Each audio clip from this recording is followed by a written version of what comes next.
नहाल मसूरी डासना जहां बचने की आसना। ये कहावत केवल कहावत नहीं, सच्ची घटना का स्लोगन है।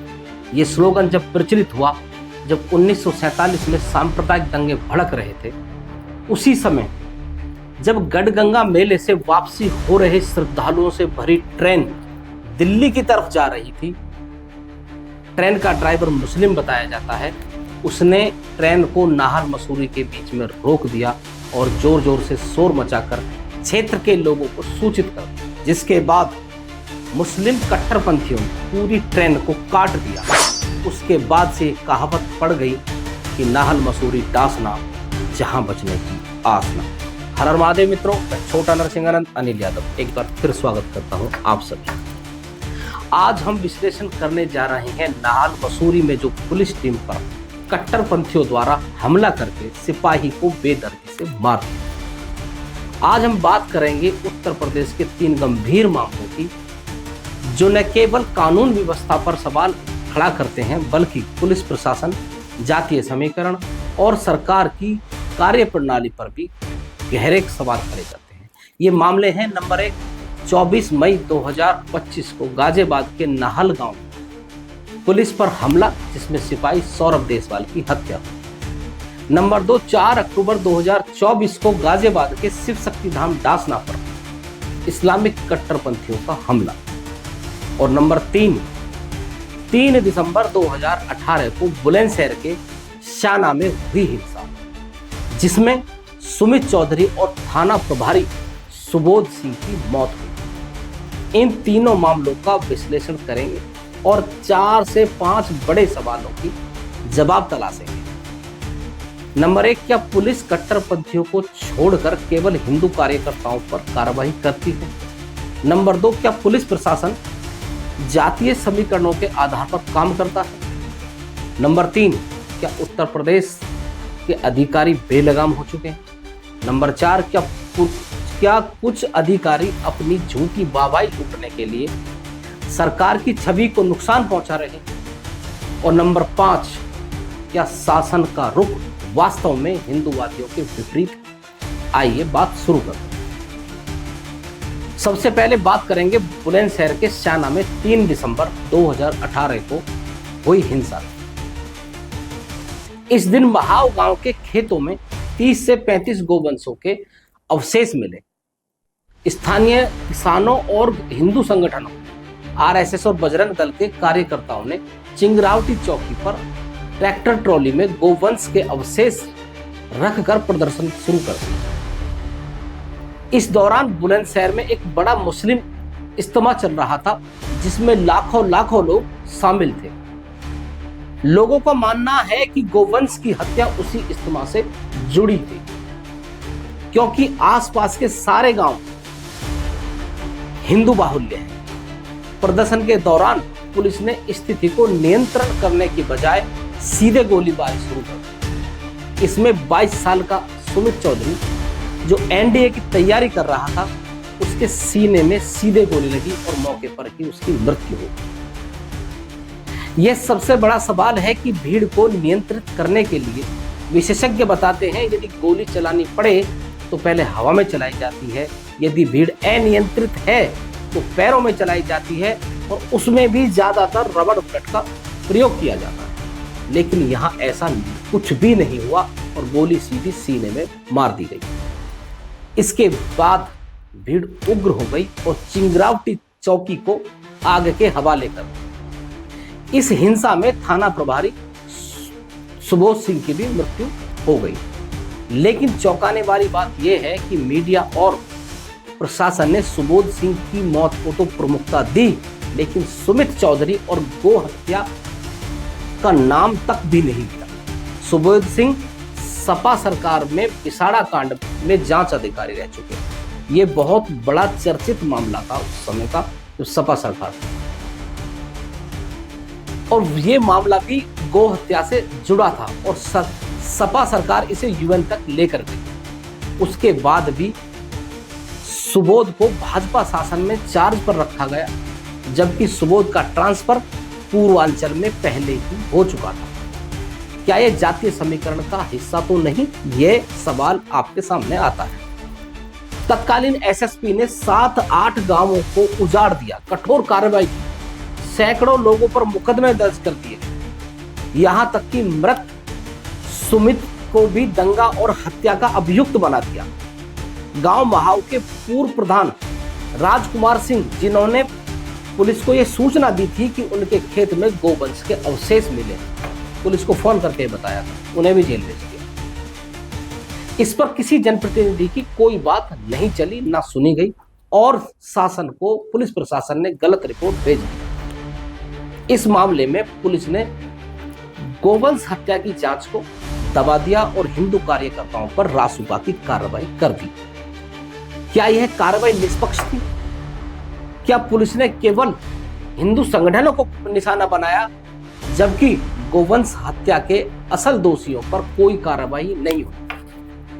सुमित को न्याय दिलाने के लिए शिव शक्तिधाम डासना के पीठाधीश्वर नरसिंहानंद गिरिजी महाराज ने 16 दिसंबर यानी कि 2018 में ही, उसी महीने 16 दिसंबर बुलंदशहर के काले आम पर अनशन शुरू कर दिया। उसके बाद तत्कालीन एसएसपी साहब ने नरसिंहानंद गिरिजी महाराज के लिए एक रिपोर्ट तैयार करी और गाजियाबाद प्रशासन को भेज दी। इसमें उन्होंने लिखा कि इनकी सारी जमानतें रद्द करा दी जाए जो इन्हें कोर्ट से मिली। ये तो इतने कॉन्फिडेंस में थे कि ये सीधे जज बन, जबकि ये सारे मुकदमे सपा और बसपा की सरकार में लगाए हुए थे, क्योंकि 2017 में योगी जी की सरकार आई थी, इसलिए उस वक्त सारे मुकदमे पिछली सरकारों के लगाए हुए। इससे साफ झलकता है कि अधिकारी एक गुड वर्क करने के बाद शासन को अपने फेवर में ले लेते हैं और अपनी मनमानी पर तुल जाते हैं और शासन को गलत रिपोर्ट प्रेषित करने की कोशिश करते हैं। यहां भी यही, तत्कालीन एसएसपी साहब भी मेरठ से एक गुड वर्क करके तभी लौटे थे बुलंदशहर उनकी पोस्टिंग आई थी। ये बड़ा सवाल है कि क्या एसएसपी साहब ने, जो एकदम से जज बन गए, शासन से अनुमति लेकर नरसिंहानंद गिरिजी महाराज के ऊपर कार्रवाई करने की सोची थी, या ये उनकी खुद की दादागिरी? अब बात करते हैं गाजियाबाद के शिव शक्तिधाम डासना, जहां 4 अक्टूबर 2024 को हजारों इस्लामिक कट्टरपंथियों ने हमला बोल दिया। स्थानीय अखबारों और लोगों का दावा है कि यह हमला 3 मुस्लिम नेताओं के इशारे पर हुआ और पुलिस प्रशासन को भी इसका इंटेलिजेंस के द्वारा इनपुट था, लेकिन पुलिस ने इन नेताओं को गिरफ्तार करने की बजाय मंदिर के पदाधिकारियों पर कार्रवाई की। तत्कालीन पुलिस कमिश्नर अजय मिश्रा का अभिमान चरम पर था। अजय मिश्रा के कार्यकाल में गाजियाबाद क्षेत्र में हिंदू कार्यकर्ताओं और किसानों पर कितने ही मुकदमे दर्ज किए गए, कितनों की हिस्ट्री शीट खुली, बिल्कुल फर्ज, बिना आधार। क्या यह संयोग है कि इस क्षेत्र में इस्लामिक कट्टरपंथियों की मौजूदगी को नजरअंदाज किया गया? स्थानीय लोग मानते हैं कि नाहर, मसूरी, डासना जैसे क्षेत्र में कट्टरपंथी गतिविधि बढ़ती जा रही है, लेकिन पुलिस का ध्यान केवल हिंदूवादी संगठनों पर लगा रहता है। इस मामले में भी सवाल उठता है कि क्या पुलिस प्रशासन कट्टरपंथियों के दबाव में काम कर रहा था? क्यों हमलावरों पर सख्त कार्रवाई नहीं हुई और उल्टा मंदिर के लोगों को निशाना बनाया गया? अब आते हैं हाल ही की घटना पर, जो 24 मई 2025 की रात को गाजियाबाद के नाहल गांव में हुई। नवेदा पुलिस की एक टीम हिस्ट्री शीटर कादिर उर्फ मंटा को गिरफ्तार करने गई थी। कादिर पर लूट, चोरी, छिनैती, गाड़ी चोरी जैसे 20 मुकदमे अलग अलग थानों में गंभीर मुकदमे दर्ज हैं। पुलिस ने उसे पकड़ा, लेकिन जब उसे गाड़ी में बैठाने की कोशिश की तो उसने शोर मचाकर भीड़ जुटा दी। भीड़ ने पुलिस पर पथराव और गोलीबारी शुरू कर दी, जिसमें सिपाही सौरभ के सिर में गोली लगी और उनकी मौत हो गई। कई अन्य पुलिसकर्मी भी वहां गोली लगने से और पत्थर लगने से घायल हो गए। बाद में पुलिस ने कादिर को जेल भेज दिया और 2 अन्य को भी गिरफ्तार कर लिया। लेकिन सवाल ये है कि कादिर जैसे हिस्ट्री शीटर को इतने समय तक खुला क्यों छोड़ा गया।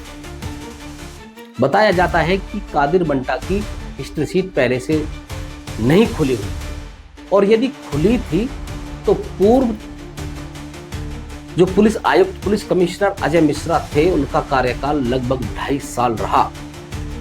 उन्होंने इसे क्यों पाल रखा था? इसको गुंडा करके जिलावार क्यों नहीं किया गया?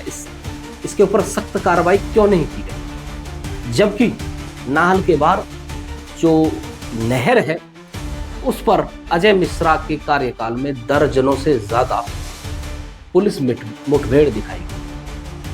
ये साफ है कि उन्हें हिंदूवादियों पर कार्यवाही करने से फुर्सत मिलती तभी तो करते। अब इस सारे तीनों मामलों की हम एक बार फिर से विश्लेषण करते हैं। क्या पुलिस कट्टरपंथियों को छोड़कर हिंदू कार्यकर्ताओं पर कार्रवाई करती है? बुलंदशहर हिंसा में गोवंश हत्या के दोषियों पर कोई ठोस कार्रवाई क्यों नहीं हुई, लेकिन हिंदू कार्यकर्ताओं पर रासुका तक की कार्रवाई करके उन्हें जेल भेजा गया?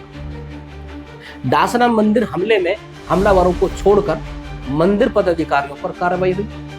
नाहल गांव में कादिर को तो गिरफ्तार कर लिया गया, लेकिन उसकी गतिविधियों को पहले से ही क्यों नहीं रोका गया? क्या पुलिस का रवैया पक्षपातपूर्ण है?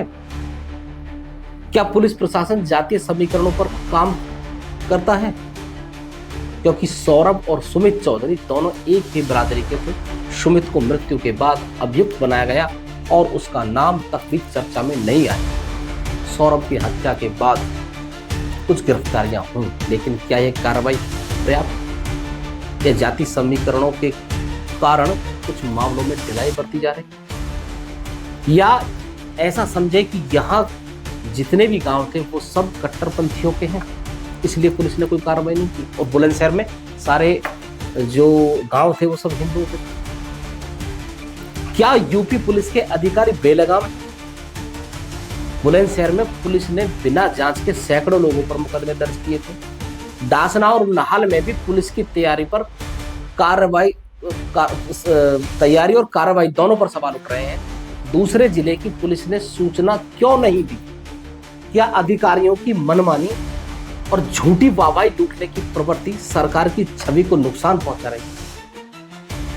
क्या अधिकारी सरकार को डिफीट देने की कोशिश कर रहे हैं, या शासन का ही रुख हिंदूवादियों के प्रति ठीक नहीं? इन मामलों में पुलिस की कार्रवाई में एक रूपता की कमी दिखती है। सवाल ये भी है, क्या कुछ अधिकारी अपनी उपलब्धियां दिखाने के चक्कर में गलत दिशा में काम कर रहे हैं? जनप्रतिनिधियों की शिकायत है कि अधिकारी उनकी बात नहीं सुनते, जिससे जनता में निराशा लगातार बढ़ती जा रही है। इन तीनों मामलों में साफ है कि उत्तर प्रदेश में कानून व्यवस्था पर गंभीर सवाल है। पुलिस को निष्पक्ष और पारदर्शी तरीके से काम करना होगा। कट्टरपंथी ताकतों पर सख्त कार्रवाई करनी जरूरी है, और साथ ही जातीय समीकरणों को दरकिनार कर मामलों में समान न्याय होना चाहिए। और सरकार को चाहिए कि वह अधिकारियों पर अंकुश लगाए और जनप्रतिनिधियों को मजबूत करे, ताकि जनता में विश्वास बने और अधिकारी ठीक काम करने के लिए मजबूर हो। सौरभ देशपाल और सुमित चौधरी की मौतें हमें याद दिलाती हैं कि कानून व्यवस्था में सुधार की अति आवश्यकता है, बहुत जरूरी है। आप इस मामले को कैसा देखते हैं? आप इस विषय में कैसा सोचते हैं? हमें कमेंट बॉक्स में जरूर लिखें। मिलते हैं अगले वीडियो, तब तक के लिए हर हर महादेव। हर हर महादेव।